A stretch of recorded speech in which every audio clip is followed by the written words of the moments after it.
Tapos yung pa-horizontal, ito yung inscriptiones tendinae. Okay? Yung bayo medyo bayo. Yung dito. Tapos yung nasa gilid, ito ang external oblique. External oblique. Tapos, so kung makikita mo sa taas, meron, di ba ito na yung pectoralis. So, dapat ito yung anterior, tapos yung middle, and yung posterior pectoralis. Okay? Pectoralis. Tapos, yun. Tapos sa muscles, itong part na to, kita niyo ba? Yung may ganito. Itong muscle na to. Ito yung sartorius. Ayan. Sa likod niyan would be the adductor magnus na malaki. Tapos ito yung triceps. Tapos, asan pa yung isa niyong frog? Para makita natin. Tapos isa-isa tatanong ang last time.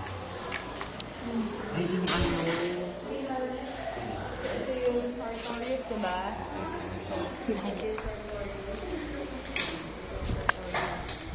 Itong muscle na to. Ayan yung sartorius muscle. Tapos, ito yung adductor magnus. Okay? Tapos sa baba, ito, yung layer na to, ito yung gracilis minor. Tapos ito yung major. Tapos, after major, adductor magnus dapat. Tapos ito yung sartorius. Okay? Tapos ito na yung triceps. Tapos this one is gastrocnemius. Gastrocnemius. Tapos ito yung tendon of Achilles. Tapos, kung itatalikod natin siya, yung nasa gitna, basically ito, yung muscle. Ito na yung biceps. Okay?